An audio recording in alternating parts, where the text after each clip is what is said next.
श्री कृष्णा श्री कृष्णा श्री कृष्णा श्री कृष्णा। गुरुर्ब्रह्मा गुरुर्विष्णुः गुरुर्देवो महेश्वरः गुरु साक्षात् परं ब्रह्मा तस्मै श्री गुरवे नमः। तस्मै श्री गुरवे नमः। श्रीराघवं दशरथात्मजमप्रमेयम् सीतापतिं रघुकुलान्वयरत्नदीपम् आजानुबाहुम् अरविन्ददलायताक्षम् रामम् निशाचर विनाशकरं नमामि।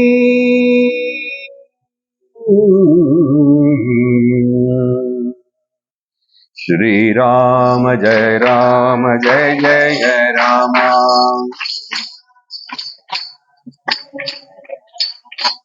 श्रीराम जय राम जय जय राम।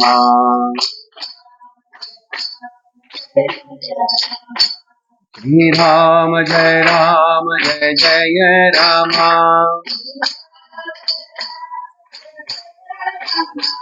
श्रीराम जय राम जय जय राम।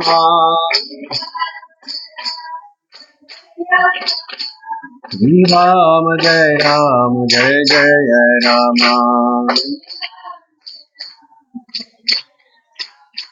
श्रीराम जय राम जय जय राम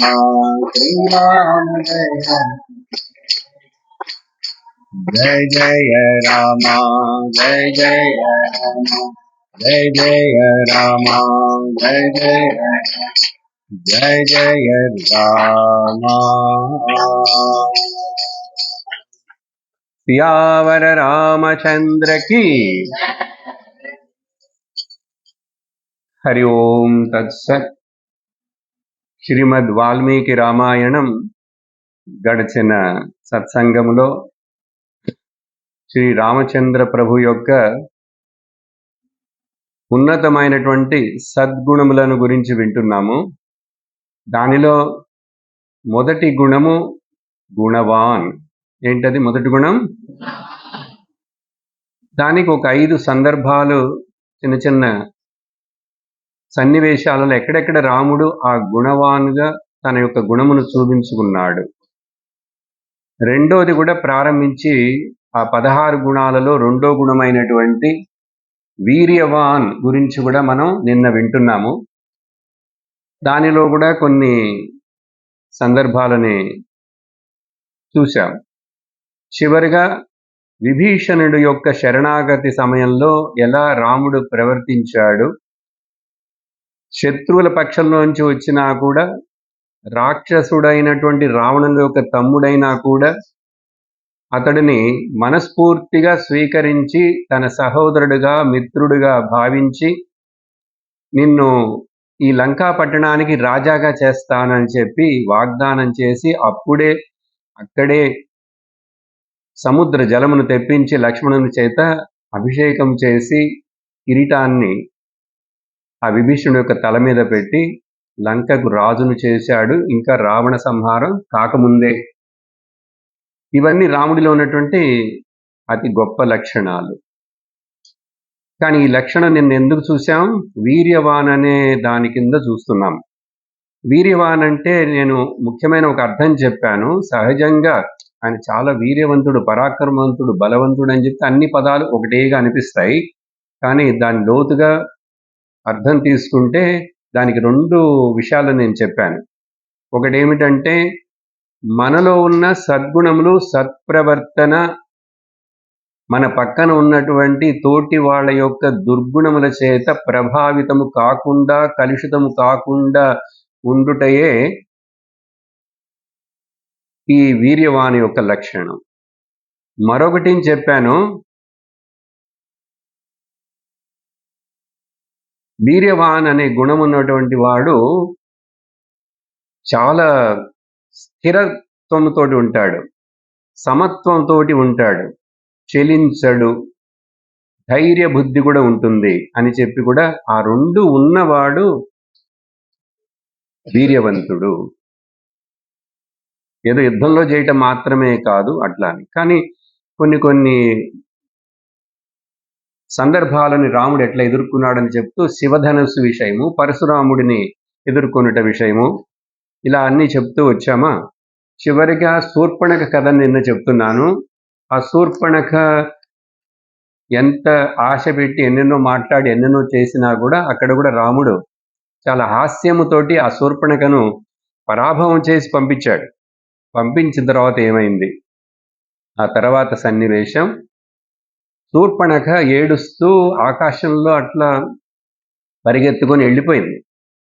వేగంగా వెళ్ళి రావణుడు యొక్క సభకు వెళ్ళిపోయింది నేరుగా. అక్కడ రాముడు దగ్గరికి వెళ్ళిన తర్వాత ఒకటి ఏడుస్తూ చెప్పడం మొదలుపెట్టింది. ముక్కు లేదు కాబట్టి, ముక్కుకి గాయం తగిలి రక్తం వస్తున్నది కాబట్టి ఆవిడ ఏం మాట్లాడుతుందో రావణుడికి అర్థం కాలేదు. ఎందుకంటే జలుబు చేస్తేనే మనం ఏదైనా మాట్లాడితే ఆ మాట సరిగ్గా ఎదురువాడికి అర్థం కాదు. ముఖ్యంగా ఆ రా రా అనేది రాదు, చెప్పడం కష్టం బాగా జలుబు చేసినప్పుడు. అలాగే ఈ నా ఇదేవి రావు.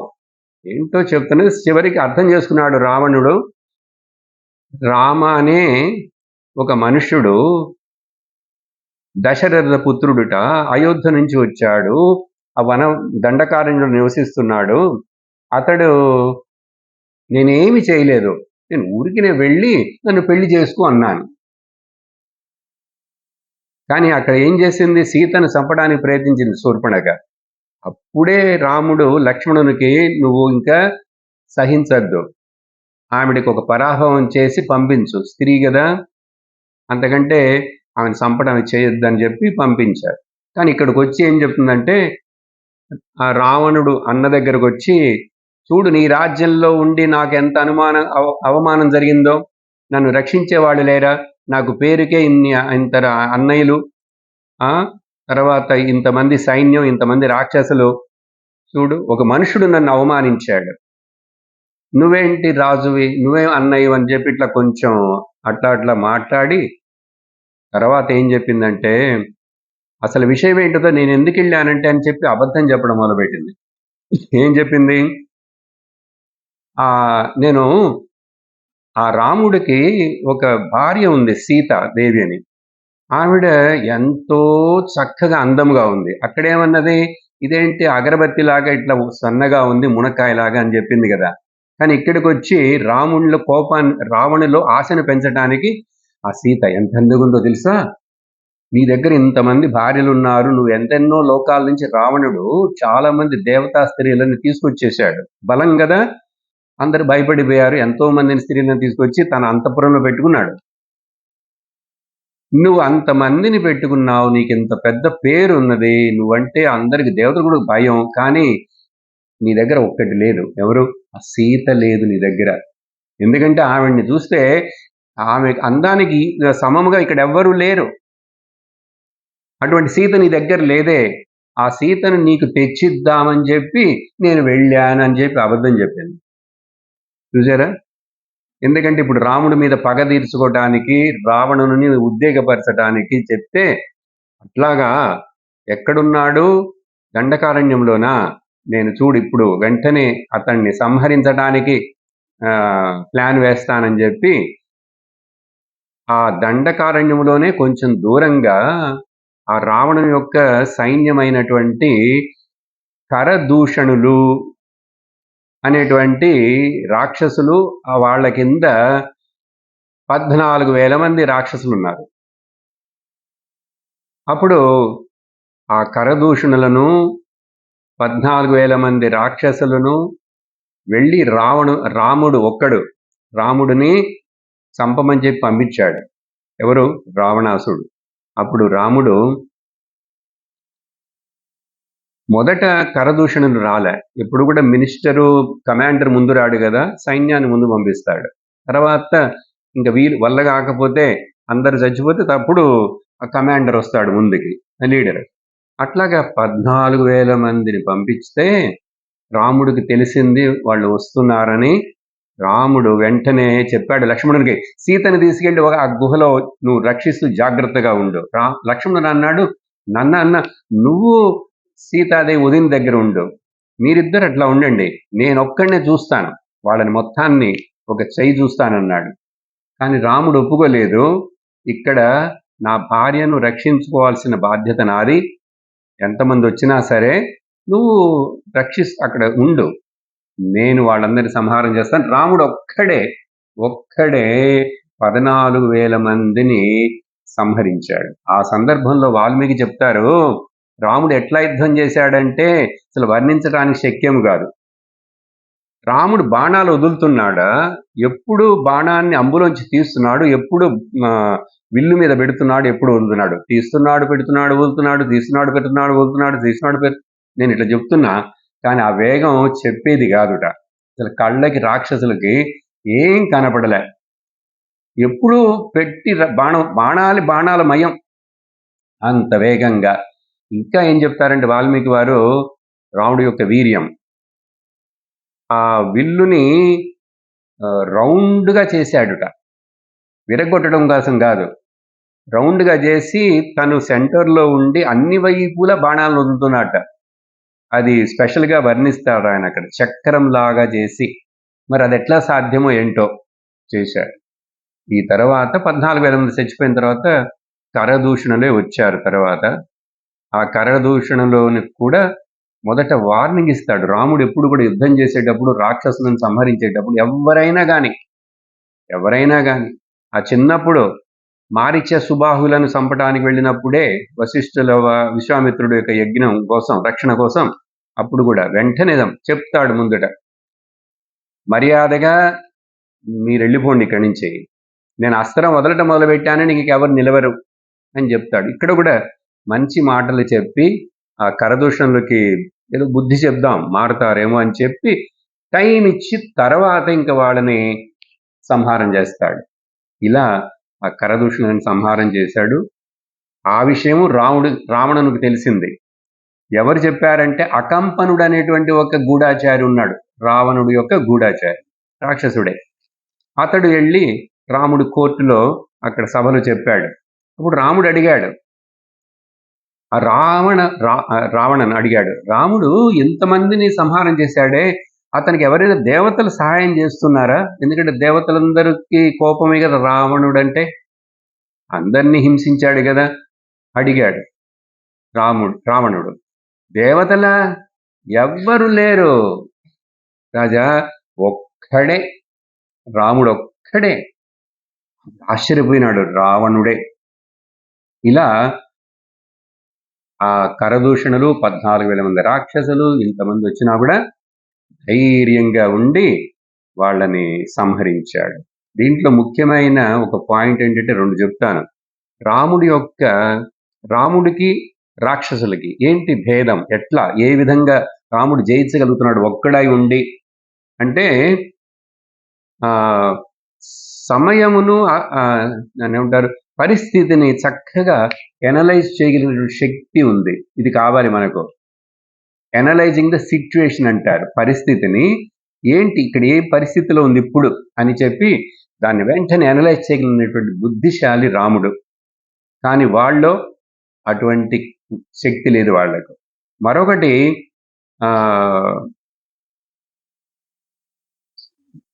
ధర్మమునకు సంబంధించిన మంచి విషయం కోసం రాముడు ఎప్పుడు నిలబడతాడు. కానీ వాళ్ళందరి యొక్క లక్ష్యం ఏంటి, ఆ కారణం అది అధర్మమైనది. వాళ్ళని యాక్చువల్గా ఎవరు ఎందుకు రాముడిని వాళ్ళు చంపడానికి రావాలి? రాముడు ఏం చేయలేదుగా, ఆ శూర్పణఖ కదా వచ్చి కలిపి పెట్టింది. కానీ శూర్పణ చెప్పిన మాటలు విని వాళ్ళందరూ వచ్చారు. కాబట్టి అధర్మం. ఇలా రాముడిని వాళ్ళు అండర్ ఎస్టిమేట్ చేశారు. వాడింత మనుషుడే కదా అని చెప్పి అనుకున్నారు. కానీ రాముడు జాగ్రత్తగా, ఎంతో బుద్ధిశాలితనముతోటి రాముడి యొక్క అటాక్ తెలుసు కదా, అటాక్ అంటే అటాక్ చేశారు. అంతా కూడా చాలా ఆర్గనైజ్డ్ అటాక్ అంటారు, పర్ఫెక్ట్ అటాక్. కానీ రాక్షసులకి అది లేదు. కాబట్టి అందరూ చనిపోయారు, శవాలు అన్ని తలలు తెగిపోయి ఎక్కడెక్కడ పడి ఇది. అప్పుడు అకంపునుడు రావణునికి ఇట్లా చెప్పినప్పుడు రాముడి యొక్క శక్తిని నువ్వు తప్పుగా అంచనా వేయకూడదు అసలు అని చెప్పి, ఇంకా ఆ తర్వాత ఏంటంటే అందరికి భయం పుట్టింది. వాళ్ళకి ఇంకేం చూసినా మారీచుడు చచ్చిపోలేదు. అప్పుడు విశ్వామిత్రుడు యొక్క యజ్ఞంలో వాళ్ళిద్దరూ మాంస ముద్దలు వేస్తూ ఆ యజ్ఞాన్ని చేసినప్పుడు రాముడు వెళ్ళాడు కదా లక్ష్మణుడు కాపాడటానికి, విశ్వామిత్రుడు తీసుకెళ్ళాడే. అక్కడ శుబాహుని చంపేశాడు, కానీ మారీచుడిని బాణం వేసి ఎన్నో యోజనాల దూరానికి సముద్రంలో పడేట్లుగా ఒక బాణాన్ని వదిలాడు. అందుకని మారీచుడు చచ్చిపోలే. ఇంకా ఆ బాణానికి అతడికి ఇంకా రాముడు అంటే మర్చిపోడు, అంత భయం. రామ అంటేనే భయం. రా అనే పదంతో ఏదైనా అక్షరం వచ్చిందంటేనే భయపడిపోతాడు. వృక్షం ఉంది, రా ఉంది దాంట్లో, ఆ రా వస్తే చాలు రథం. ఏది చెప్పినా సరే అంత రా అనే పదం ఉన్న ఒక అక్షరం ఉన్న ఒక పదం చెప్తేనే వణిగిపోతాడు. ఎవరు? మారీచుడు. తనే చెప్తాడు ఎవరికి? రావణునికి. నాకు ఏ చెట్టు చూసినా ఎక్కడ చూసినా రాముడే కనబడుతున్నాడు, నా కలలోనూ రాముడే వస్తున్నాడు. అందుకని రాముడి సంగతి నీకు తెలియదు రావణ, అందుకని నువ్వు ఇట్లాంటి ప్లాన్లని పెట్టుకోకు. ఏంటి ప్లాన్లు? ఎప్పుడు ఈ ప్లాను ఏంటది? నేను ఆ సీతను అపహరించి రావాలి, దానికి నువ్వు సహాయం చెయ్యాలి, నువ్వు మారువేషంలో వెళ్ళాలి, బంగారు జింకలాగా వెళ్ళాలి. ఇదంతా చెప్పాడు కదా ఎవరు? రావణుడు. రాత్రిపూట వస్తాడు, ఇంటికి వచ్చి తలుపు కొట్టి అర్జెంటుగా, ఏంటి రావణ ఇప్పుడు వచ్చావు? మారీచుడు రాముడికి మామ అవుతాడు, పెద్ద ఆయన యాక్చువల్గా. మారీచుడు తాటకి యొక్క కొడుకు. తాటకిని కూడా రాముడే సంహరించాడు కదా. అప్పుడు నేను బుద్ధి చెప్తున్నాను నీకు, నువ్వు వినకపోయినావంటే అని చెప్పి చూడు, ఇంతమంది మంచి చెప్పారు. అకంపనుడు చెప్పాడు రాముడి గురించి, మారీచుడు చెప్పాడు, ఎంత చెప్పినా చివరికి ఆ సభలో తమ్ముడు విభీషణుడు చెప్పాడు. సీత కూడా వనవాసంలో దగ్గరికి వచ్చినప్పుడు రోజు వస్తాడు చూడటానికి. మారేవా నువ్వు, నీ మనసు మార్చుకున్నావు లేదా అని చెప్పి గడువిస్తూ సీతని బెదిరిస్తూ ఉండేవాడు ప్రతిరోజు. చుట్టూ రాక్షస స్త్రీలను కాపలా పెట్టాడు కదా అక్కడ. ఆవిడ కూడా చెప్పింది, రాముడి యొక్క శక్తి నీకు తెలీదు, రాముడి బాణాల ముందు నువ్వు నిలవలేవు, నువ్వు ఎంత సైన్యం ఉన్నా సరే, నీ దగ్గర ఎన్ని ట్రిక్కులు ఉన్నా సరే అని చెప్పి రాముడి యొక్క శక్తిని సీత కూడా చెప్తుంది. ఎన్ని చెప్పినా ఎవరు చెప్పినా భార్య మండోదరి చెప్పింది. ఇది అక్కడ కథ. కానీ ఇప్పుడు రాముడి యొక్క వీర్యాన్ని మనం వింటున్నామా? చివరిగా ఇక్కడ మరొక విషయాన్ని చెప్పాలి. ఈ వీర్యవాన్ అనే గుణం కింద ఏంటది? రావణ యుద్ధం మొదలైంది. యుద్ధకాండంలో అందరు ఇటు వచ్చేసారు, యుద్ధం చాలా రోజులు జరిగింది. చివరిలో ఇంకా రావణుడే నేరుగా, ఎప్పుడు ప్రహస్తన్ అనేటువంటి మంత్రి, ముఖ్యమైన బలవంతుడైన రావణుడు యొక్క మంత్రి, ఎప్పుడు ప్రహస్తను కూడా చచ్చిపోయినాడో యుద్ధంలో, అప్పుడు రావణుడే బయలుదేరాడు యుద్ధానికి. అప్పుడు రావణుడే ఎంత తేజస్సుగా ఉన్నాడంటే, మొదట రావణుడిని రామచంద్ర ప్రభు చూశాడు ఫస్ట్ టైం. చూసి ఆశ్చర్యం, అహో తేజస్, ఎంత తేజస్సు, సూర్యుడిలాగా ప్రకాశిస్తున్నాడట. హనుమంతుడు కూడా మొట్టమొదటిసారి లంకకు వెళ్ళి రావణుడి యొక్క సభకు వెళ్ళాడు కదా, ఆ తోక తగలబెట్టడానికి ముందు, తోకకి నిప్పు పెట్టడానికి ముందు. అప్పుడు హనుమంతుడు కూడా ఆశ్చర్యపోయినాడు, వాటి ఎన్న బ్రహ్మ తేజస్సు ఉంది అతడి దగ్గర, తెలుసా.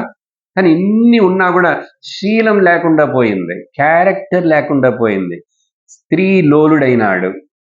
అదొక్క దుర్గుణం చేత అంత శక్తి. వీణ వాయిస్తాడు, రుద్రవీణ వాయిస్తాడు, ప్రతిరోజు కైలాసానికి వెళ్ళి కైలాసాన్ని చుట్టి అట్లా ప్రదక్షిణం చేస్తాడు, పూజలు చేస్తాడు, కైలాసాన్ని ఎత్తుకొచ్చేసి ఇక్కడ పెట్టేస్తానంటాడు తన రాజ్యంలో. అంత బలవంతుడు, అంత శక్తివంతుడు, పరమశివ భక్తుడు. అద్భుతమైనటువంటి శ్రీ శివతాండవ స్తోత్రాన్ని రాశాడు.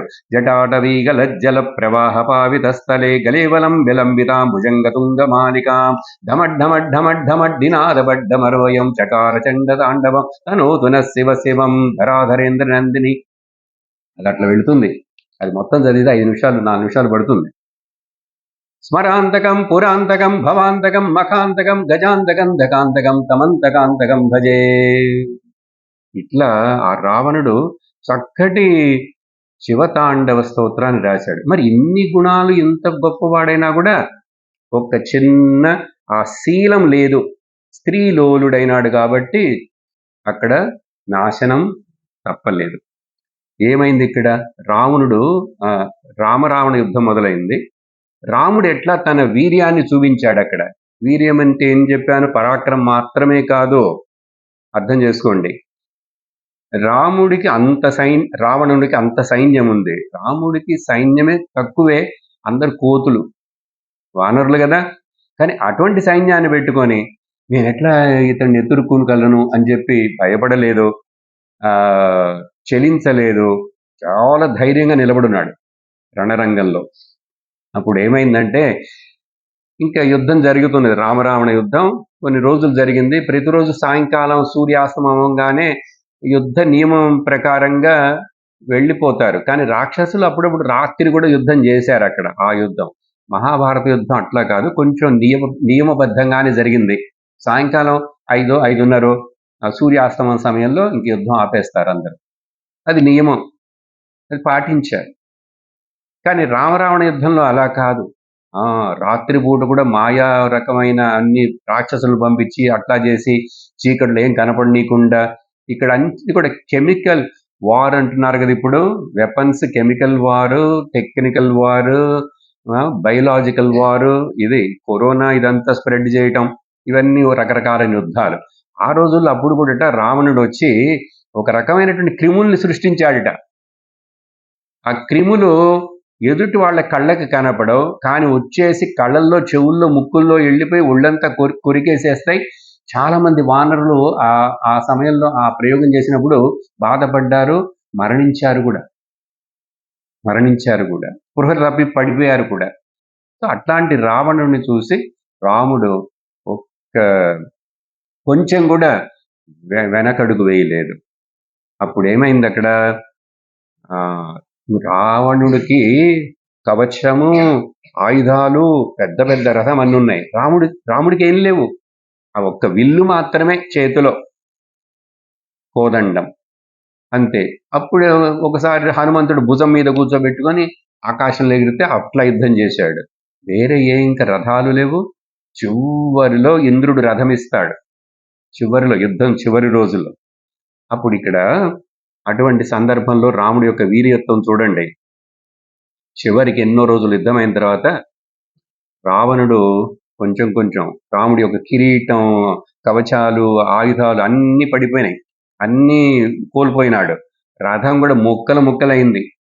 ఇంకా అటువంటి సమయంలో అతడు ఆ సమయంలో చూసి రాముడు అన్నాడు, నీకు ఈరోజు శక్తి లేదు, నువ్వు అన్ని కోల్పోయినావు, నీకు నేను సమయం ఇస్తున్నాను, నువ్వు ఇవాళ వెళ్ళి రేపు తిరిగిరా. అప్పుడే ఒక్క బాణం ఇంకోటి వదిలేసేస్తే రావణుడి యొక్క పని అయిపోయేది, మరణించేవాడు. కానీ ఈ వీర్యవంతుడైన గుణవానైన మన రాముడు ఏం చేశాడు? ఇది ఎందుకంటే ఇవాళ వెళ్ళి రేపురా అంటే రేపు వచ్చేటప్పుడు మారతాడేమో. చూడండి, ప్రతి మనిషికి కూడా గురువులు, టీచర్లు, తల్లిదండ్రులు వీడు మారతాడు, రేపు సరి అవుతాడు, కొంచెం మారతాడు అని ఆశిస్తారు. అందుకని మనం ఆ ఒక జడ్జి కూడా కోర్టులో పనిష్మెంట్ ఇచ్చేటప్పుడు కొంచెం తక్కువ పనిష్మెంట్ ఇస్తారు కొంతమందికి, తర్వాత వదిలేస్తారు, ఆ తర్వాత వీడు మంచివాడు అవుతాడని. రాముడు రావణుడి విషయంలో 1 సంవత్సరం వెయిట్ చేశాడు కదా. ఆ తర్వాత దూతను పంపించాడు, అంగదుడిని పంపించాడు, హనుమంతుడిని పంపించాడు, ఇవన్నీ ఎన్ని చేసినా మారలేదు. ఇంకా మరి యుద్ధం వచ్చేసింది. ఇప్పుడు ఈ రోజు కూడా నేను నిన్ను ఇప్పుడు సంపను, ఇవాళ వెళ్ళి రేపురా అని చెప్పాడు. అంత ఉదారమైనటువంటి క్షమించే గుణం ఎవరికి ఉంటుంది? అప్పుడు ఆ క్షమించే ఉదార గుణం ఉండటం కూడా వీర్యవాన్ యొక్క లక్షణం. అర్థం చేసుకోవాలి.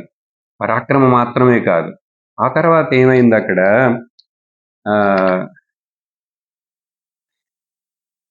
రావణుడు ఇంకా మళ్ళా మరుసటి రోజు వచ్చాడు వెళ్ళిపోయి. ఇంకా ఆ రోజు రావణునికి మరణం తప్పలేదు. ఇలాంటి సందర్భంలో రాముడు చూపించినటువంటి ఆ గుణం అది మనకు ముఖ్యం. సరే, ఇప్పుడు వరకు ఎన్ని చూసాం? గుణవాన్, వీర్యవాన్. చెప్పండి అందరూ, గుణవాన్, వీర్యవాన్. ఈరోజు ఆ 3వ గుణాన్ని ప్రారంభిస్తాను. మొత్తం 16 ఉన్నాయి. మనం వచ్చే క్యాంపులో చూస్తాం మిగతావన్నీ కూడా.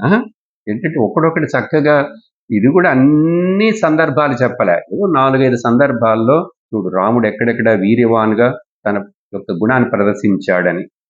3వది ఏంటంటే ధర్మజ్ఞ.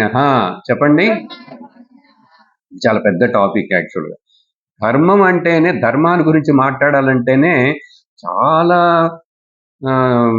విషయాలు. ఎందుకంటే ధర్మాన్ని అర్థం చేసుకోవడం, ధర్మం అనే పదానికి ఏ భాషలో కూడా ట్రాన్స్లేషన్ చేసి చెప్పినా కూడా అది సరిపోదు.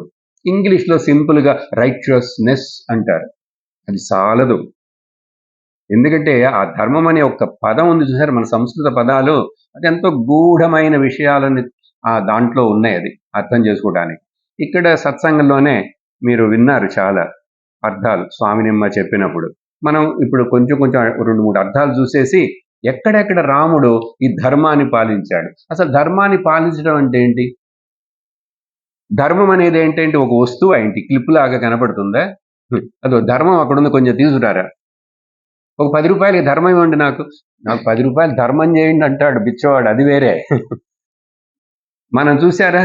అసలు ఈ దీంట్లో ఒక మంచి ఆలోచన ఉంది. ఏంటి? ఆ బిచ్చగాడు బాబు ధర్మం చేయండి అని అడుగుతున్నాడంటే అర్థం ఏంటంటే, మంచి పని చేయండి, మీరు పుణ్యం వస్తుందని జ్ఞాపకం చేస్తున్నాడు. డబ్బులు వేయండి, నాకు ఒక 2 రూపాయలు ఇవ్వండి అని అడగచ్చుగా. ఏ బిచ్చగాడు కూడా అట్లా అడగడు మన దేశంలో, మనకు తెలిసినంత వరకు. చూసుంటారు మీరు కదా, ఆ బస్సులో అక్కడ ఉంటే బాబు ధర్మం చేయండి బాబు అంటాడు. మనల్ని ధర్మం చేయమని వాడు గుర్తు చేస్తున్నాడు. ఎంత మంచి విషయం, వాడిని మనం మెచ్చుకోవాలి.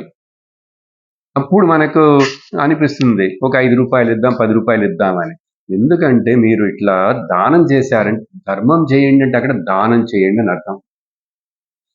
వాడికి ఆకలైంది ఏదో కొనుక్కుంటాడు, తింటాడు, అది వేరే విషయం. కానీ మనకేం వస్తుంది? పుణ్యం వస్తుంది.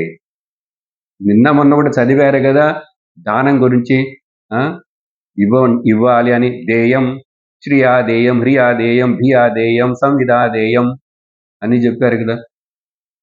అప్పుడు దేయం అంటే ఇవ్వు, దానమే.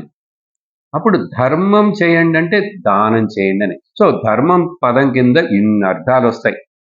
మొత్తానికి చెప్పాను మొన్న కూడా అనుకుంటాను, గీత, మన భగవద్గీత ప్రారంభం వచ్చి ధర్మం అనే పదంతో మొదలవుతుంది. ఇట్లా ఏంటది? ధర్మక్షేత్రే కురుక్షేత్రే. అసలు చాలు. అదేంటంటే అక్కడ ధర్మానికి అధర్మానికి యుద్ధం, కౌరవులు పాండవులు ఫ్యామిలీ ఫైటింగ్, అది వేరే విషయం. కానీ చివరికి అది ఎక్కడ, ఏం కృష్ణుడు అది దాన్ని ముఖ్యంగా తీసుకున్నాడు, దాని ద్వారా లోకానికి మేలు చేయాలనుకున్నాడు, దాని ద్వారా ప్రజలకు పాఠం చెప్పాలనుకున్నాడు అంటే అది ఎట్లాంటిది. కాబట్టి ధర్మం చివరి ఎట్లా ముగిస్తుందో తెలుసా భగవద్గీత? మమ, మమ అనే పదంతో ముగిస్తుంది సంజీవుడి యొక్క వాక్యంతో. అప్పుడు ఏంటి అర్థం? ఆ రెండుని కలపండి, మమ ధర్మ. చెప్పండి, మమ ధర్మం, నా ధర్మం ఏమిటి? అది భగవద్గీత యొక్క మొత్తం ఎసెన్స్. ఎవరైనా ఎప్పుడైనా అడిగితే నువ్వు చాలా కొంచెం ఇంటెలిజెంట్గా బదులు చెప్పాలంటే, నా ధర్మం ఏమిటో దాన్ని భగవద్గీత నాకు బోధిస్తుందండి. ఎంత సింపుల్ ఆన్సర్, మమ ధర్మ. అప్పుడు ధర్మం అంటే వాళ్ళ డ్యూటీని వాళ్ళు కరెక్ట్గా చేయటమే ధర్మం. ఇంకొక చోట ఈ యోగాలో చెప్పేటువంటి ఒక పదం ఉంది చూసారా, ఏంటది? ఉపరతి అనే ఒక పదం ఉంది. గుర్తుందో లేదో కొంతమంది గుర్తుండొచ్చు. సాధన చతుర్థ సంపత్తుడు ఉపరతి ఉంది, లేక అక్కడేమో ఆ ఇంద్రియములను నిగ్రహించుట అని ఉంది కదా. దానికి అర్థం ఏంటి రాశారంటే, ఒక చోట శంకరాచార్యులు వారు స్వధర్మ అనుష్ఠానమేవ ఉపరతి అన్నారు. దానికి ఆ కాంటెక్స్ట్ లో అర్థమవుతుందా, కష్టంగా ఉందా? నీ యొక్క స్వధర్మమును నువ్వు చెయ్యటమే, ఆ దాంట్లో ఉండుటయే నువ్వు మిగతా అధర్మంలో నుంచి విరమించుకున్నావు అని అర్థం. నాది నా డ్యూటీని నేను చేసేటప్పుడు ఇంకొక డ్యూటీకి అధర్మానికి వెళ్ళను కదా. నిన్న మొన్న రోజు గీతలో చెప్తున్నారు కదా, ఏంటది? శాస్త్రం ప్రమాణం అని చెప్తున్నాం కదా. ప్రమాణతే కార్యకార్యో వ్యవస్థితో అని చెప్పాం. ఇప్పుడు ధర్మాన్ని గురించి చెప్పాలంటే రాముడు ఎక్కడెక్కడ తన ధర్మాన్ని, మరొకటి వినండి. ఇప్పుడు మీరందరూ ఇక్కడ క్లాస్లో కూర్చున్నారు కదా, ఎట్లా విద్యార్థులుగా కూర్చొని ఉన్నారు. మరి విద్యార్థులుగా మీ యొక్క డ్యూటీ ఏంటి ఇప్పుడు ఈ గంట సేపు? చెప్పండి ఎవరైనా. అందరూ వింటున్నారా? సరిగ్గా వింటున్నారా? నన్ను చూస్తూ వింటున్నారా? తల ఊపద్దు ఊరికినే. ఇక్కడి నుంచి అమ్మ చెప్పారు కదా పొద్దున, మీ అందరికి 2 కళ్ళు. ఎందువలన తెలుసా? నువ్వు నీ ముందు వాడి తలకాయనే చూస్తున్నావు. ఆ చివరి ఉన్నటువంటి సాత్వికో చంద్రహాస కూడా ముందున్న తలకాయలే చూస్తున్నాడు కానీ ఇంకేం కనపడదు. కానీ ఇక్కడ కూర్చున్న గురువుకి 2 కళ్ళే అయినా కూడా 40 మందిని చూస్తున్నాను. అప్పుడు 40 × 2 ఎంతండి? 80. అందుకని నాకు 100 కళ్ళున్నాయని చెప్పన్నారు. అర్థమైందా విషయం? 40 కళ్ళని నేను చూస్తున్నాను. 40 కాదు, 80 కళ్ళని. సరే, ఎందుకు అడిగాను ఈ ప్రశ్న? మన ధర్మం మనం చేస్తున్నామా అని. ఇది చాలా గుర్తుపెట్టుకోవాలంతే. ఇప్పుడు ఇక్కడ నేను కూర్చున్నాను, వ్యాసపీఠ మీద కూర్చున్నాను. ఇప్పుడు నా డ్యూటీ నేను చేయాలా అక్కర్లేదా? కరెక్ట్గా టైంకి మొదలు పెట్టాలి, కరెక్ట్గా టైంకి ఆపేయాలి. ఇక్కడ ఏం చెప్పాలని నిర్ణయించబడిందో ఆ రామాయణం చెప్పాలి కదా. అలా అది చేయకుండా నేను 10 నిమిషాలు లేటుగా వచ్చి మధ్యలో ఏదైనా ఫోన్ కాల్ మాట్లాడతానని అప్పుడు ఇట్లా చేస్తే నా ధర్మం అవుతుంది అది? ఇప్పుడు లెక్కించండి. ఇట్లా రాముడి విషయంలో ఇక్కడ పెద్ద టాపిక్ ఇది. నేను ఈరోజు ముగించలేను. మొత్తం 8 సందర్భాలు చెప్పాల్సి ఉన్నాయి. ఒక 4 అయినా చెప్పేస్తానేమో, చూద్దాం. సో ధర్మం అంటే అర్థమైందా? తండ్రి తన ధర్మం ఏంటో తను చేయాలి, తల్లి తన ధర్మం చేయాలి, నేను కొడుకుని నా ధర్మం చేయాలి. ఇట్లా మరొక విషయాన్ని చెప్తున్నా, జాగ్రత్తగా విను. ఒక రహస్యం ఉంది. ఏంటంటే, ఎప్పుడైతే వాళ్ళ ధర్మాన్ని సింపుల్గా ఇంగ్లీష్లో డ్యూటీ అంటారు. నీ డ్యూటీ నువ్వు చేయవై అంటారు కదా. ఎప్పుడైతే వాళ్ళ ధర్మాన్ని వాళ్ళు చేస్తుంటారో ఏమవుతుందో తెలుసా? ఆ ధర్మాన్ని అనుసరించే వాడి యొక్క హక్కులు ఆటోమేటిక్గా రక్షించబడినాయి. When I do my duty, my rights are already protected. తెలుగులో అర్థం చేసుకోండి, పూర్తిని చెప్పాను ఇంగ్లీష్లో. అందువలన మా రైట్స్ని మీరు అన్ని పూర్తి చేయాలి అని చెప్పి స్ట్రైకులు చేస్తుంటారు కదా. మరి నీ డ్యూటీ నువ్వు చేస్తే నీ రైట్స్ ఆటోమేటిక్గా రక్షించబడతాయి. ఇది బేసిక్గా జ్ఞాపకం పెట్టుకోండి. ఆ తర్వాత ఇప్పుడు రాముడి సంగతికి వస్తే, మొదటి విషయంలో మరొకటి కూడా చెప్పాలి. రాముడి విషయం చెప్పడానికి ముందు ధర్మాన్ని గురించి మాట్లాడేటప్పుడు ఇది చాలా డిఫికల్ట్ టాపిక్, కానీ కొంచెం మీకు అర్థమవుతుంది. ఆల్రెడీ చెప్పారు మీరు. సామాన్య ధర్మం అండ్ విశేష ధర్మం 2 కలిసి = ధర్మం అవుతుంది. చెప్పండి. సామాన్య ధర్మం ప్లస్ విశేష ధర్మం = ధర్మం. ఇప్పుడు ఇక్కడ మీకు 2-3 ఉదాహరణ చెప్తే ఈ విషయం అర్థమైపోతుంది. మొదట ఇప్పుడు మారీచుడి గురించి చెప్పాం. ఎందుకంటే రాముడు 14 సంవత్సరాల వయసులో మొట్టమొదటిసారిగా సంహరించినది మారీచుడు. అఫ్ కోర్స్ ఆ మారీచుడిని సంహరించలే, మారీచుడికి బాణం వదిలాడు, చావలేదుగా చెప్పాను కదా. ఆ తర్వాత వనవాసంలో దండకారణ్యంలో చచ్చిపోతాడు, బంగారు జింకగా వచ్చినప్పుడు. దానికి అప్పుడు అక్కడ 14 సంవత్సరాల వయసులోనే రాముడు బాణం వదిలాడు. వాడు ఇంకా ఆ తర్వాత రాముడిని మర్చిపోలేదు, రామస్మరణలోనే ఉన్నాడు. ఆ ఒక్కసారి రాముని చూశాడు, ఆ రాముని బాణానికి గురి అయినాడు. ఇంకా రామజపమే చెప్పాడు రావణుడితోటి. నాకు ఎక్కడ చూసినా రాముడే, ఏ పదం విన్నా రా అని చెప్పాను కదా. అటువంటి రాముడు ఈ మారీచుడు. ఇప్పుడు మారీచుడి యొక్క విషయం తీసుకుంటే సామాన్య ధర్మం ఏమిటంటే, అర్థం చేసుకోండి బాగా, ఇది సింపుల్. బంధువే, అన్నయ్య కాదు, రావణుడు బంధువు అవుతాడు, మేనల్లుడు లాగా అవుతాడుట రావణుడికి, మారీచుడికి రావణుడు, ఈయన మామయ్య. అప్పుడు మరి మేనల్లుడు కోసం మంచివాడు, అతడికి ఏదో యుద్ధం వస్తుంది కదా, అతనికి ఏదో బాధ, అతనికి సహాయం చేయమంటే చేయటం సామాన్య ధర్మం. కానీ మంచి చెప్తే వినేవాడు కాదుగా రావణుడు. ఇద్దరు రాక్షసులే, కానీ మారీచుడు చెప్పాడు, వద్దు వద్దు, ఈ నిర్ణయాన్ని నువ్వు డ్రాప్ చేసుకో అన్నాడు. ఆ సీతని కిడ్నాప్ చేసి తీసుకొద్దాం ఎత్తుకొని అనేటువంటి వదిలేసే అన్నాడు. వినలేదు కదా. విననప్పుడు మారీచుడు ఏ ధర్మాన్ని అనుసరించాడు? విశేష ధర్మాన్ని అనుసరించి సామాన్య ధర్మాన్ని తిరస్కరించాడు. ఒక ఎగ్జాంపుల్. తర్వాత మరొక విషయంలో చూస్తే ఇప్పుడు పుత్ర ధర్మం, సరేనా? విభీషణుడు కూడా విషయం కూడా అంతే. నేను చెప్పాను విభీషణుడు కదా, విభీషణుడు కూడా అన్నయ్యకి సహాయం చేయాలి, అన్నయ్య దగ్గరే ఉంటున్నవాడు, లంకకు చెందినవాడు, అసురుల యొక్క కుటుంబంలోనే సొంత తమ్ముడు. కానీ సామాన్య ధర్మం అన్నయ్యకి సహాయం చేయటం, అన్నయ్యకి ఆపద రాబోతున్నది, యుద్ధం రాబోతున్నది అనేది సామాన్య ధర్మం. కానీ మంచి ధర్మం చెప్పేటప్పుడు వినడుగా, రావణుడు వినలేదు కదా. విననప్పుడు విభీషణుడు ఏం అనుసరించాడు? విశేష ధర్మాన్ని తీసుకొని అక్కడి నుంచి వచ్చి రాముడి పక్క చేరాడు. ఇప్పుడు ఏది గొప్పది ఇక్కడ అంటే, ధర్మము దృష్టిలో చూస్తే విభీషణుడు అనుసరించిన విశేష ధర్మం గొప్పది. మీరు కొంచెం అర్థం చేసుకోవాలి. కథ చెప్పరేంటండి, ధర్మమే మాట్లాడతారంటే, ఈ రామాయణం ఈ క్యాంప్లో కథలు చెప్పడానికి కాదు. కథలు మీ అందరికీ తెలుసు, కానీ ఎన్ని చూస్తున్నాం గత 2 రోజులుగా. అందుకని తర్వాత అసలు నేరుగా రాముడి దగ్గరకు వచ్చేద్దాం. రాముడి విషయంలో మొదట పుత్ర ధర్మం చెప్పండి.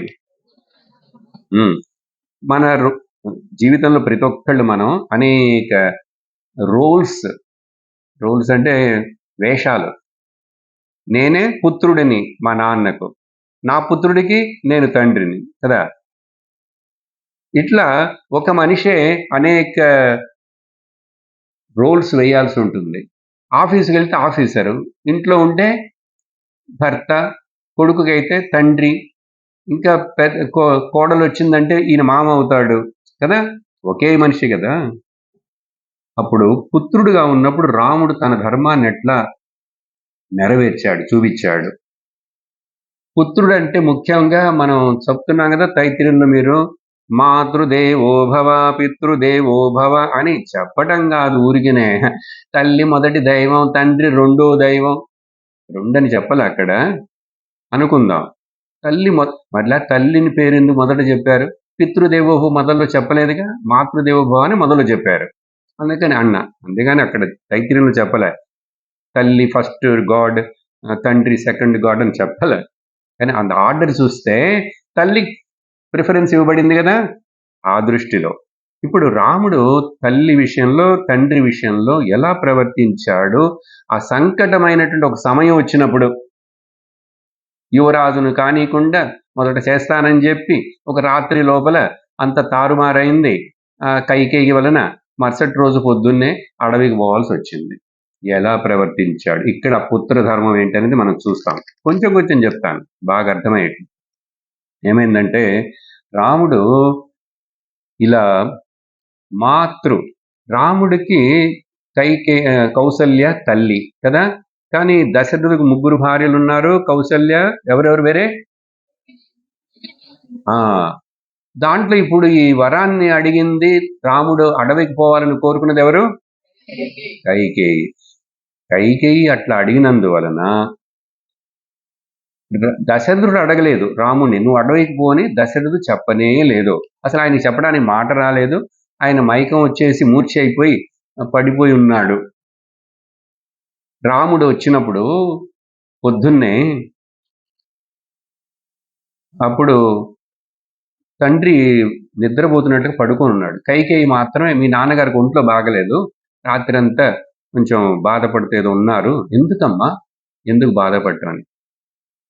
ఆయన చెప్పలేకపోయినా నువ్వు చెప్పచ్చు కదా, నాకు నువ్వు నాన్న ఎంతో నువ్వు అంతే, నువ్వు తల్లివే నాకు అని చెప్పన్నాడు రాముడు.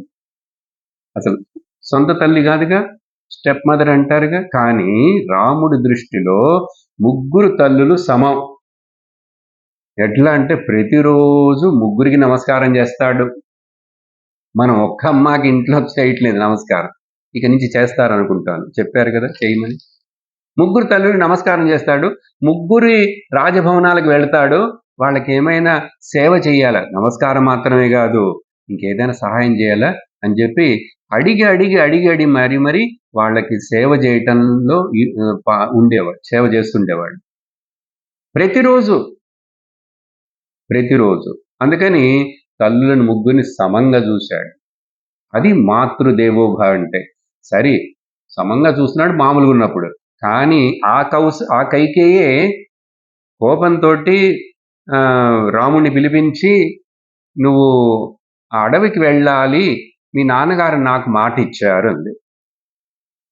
నాన్నగారు మాట ఇచ్చినా నాన్న చెప్పకలే, నువ్వు చెప్పినా నేను అడవికి వెళ్ళిపోతానమ్మా అని చెప్పి గౌరవంగానే చెప్పి, కైకేయి ఎందుకు అనేది కూడా చెప్పింది కారణం. భరతుడికి రాజ్యం పట్టాభిషేకం చేయాలి, నువ్వు అడవికి వెళ్ళాలి, అంతే కదా. దీనికి ఎందుకు ఇంత బాధపడటం? నాన్న మాట ఇచ్చారా, నాన్న మాట నేను కాపాడుతాను,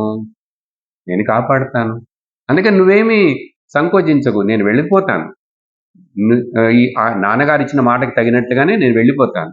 మాట ఎవరికి ఇచ్చాడు? కైకేయికి ఇచ్చాడు.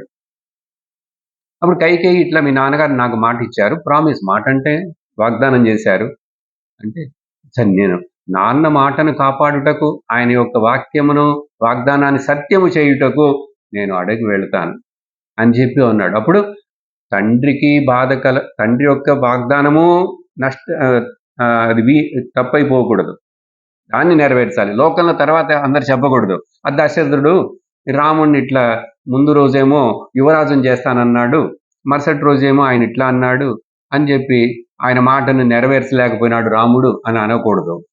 నాన్న ఇచ్చిన మాటే, నువ్వు కోరుకున్నదే. అప్పుడు నీకు తృప్తిని కలిగిస్తాను, నాన్న యొక్క మాటను నేను నిలబెడతాను. తండ్రి యొక్క మాటను, వాగ్దానాన్ని ఎవరండి నిలబెడతారు ఈ రోజులో? ఈయనకేంటి పని? ఓయ్యా అని కూడా అంటాడు, తలగిరించేసి వెళ్ళిపోతాడు. ఇంకో కొడుకులైతే ఈ రోజులో కదా. రాముడు అట్లా చేయలేదు. అప్పుడు ఏం చెప్తాడంటే ఒక మాట, కైకేయి, రాముడు అన్నాడు భరతుడు వచ్చిన తర్వాత నేనే భరతుడికి రాజ్యం తీసుకోమని చెప్పి, నేను ఆ భరతుడు రాజు అయినప్పుడు చూసి వెంటనే నేను బయలుదేరి వెళ్ళిపోతానన్నాడు.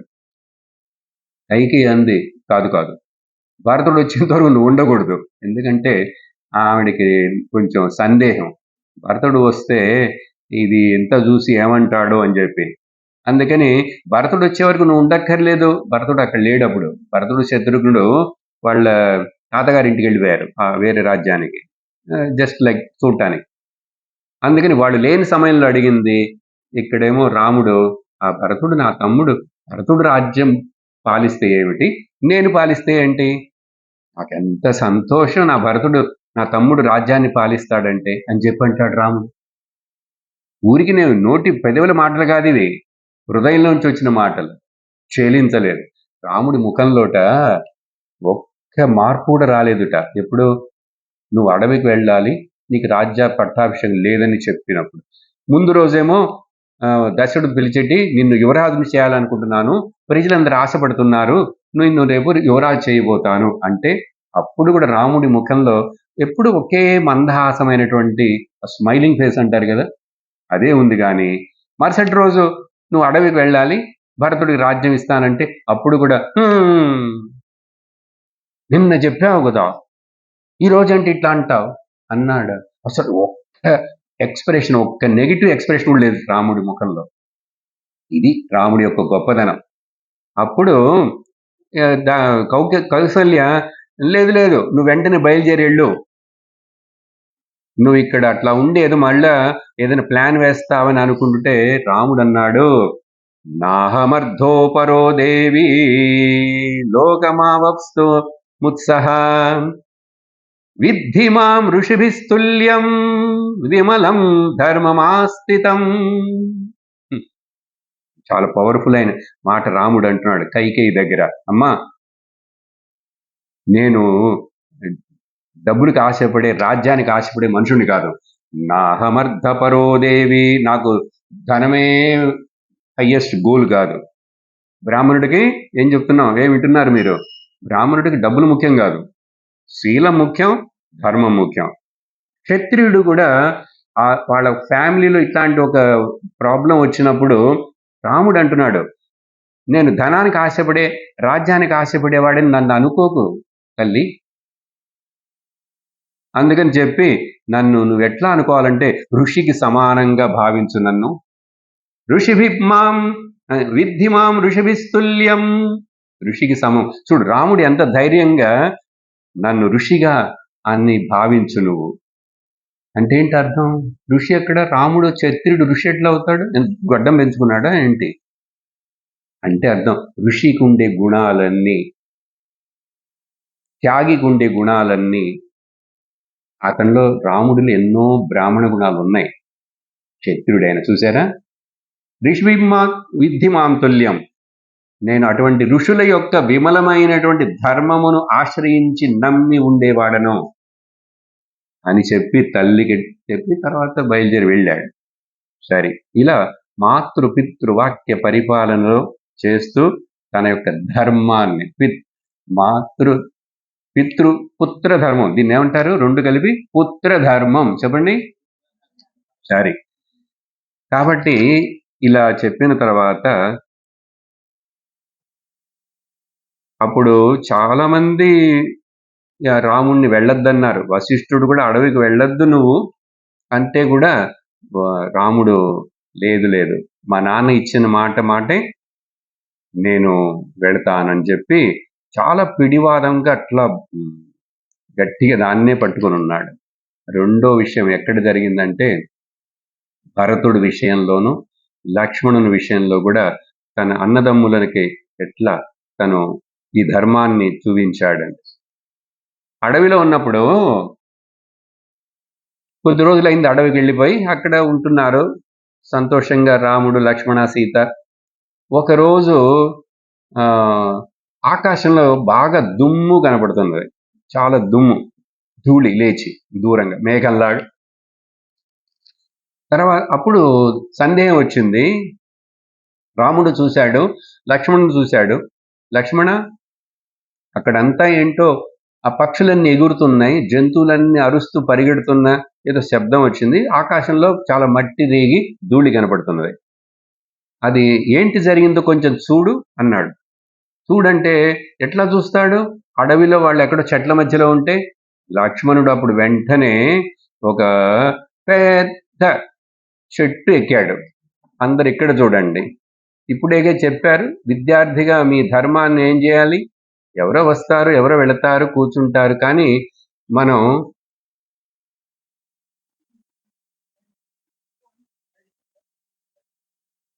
అప్పుడు లక్ష్మణుడు ఆ చెట్టు పైకి ఎక్కి అక్కడి నుంచి చూశాడు.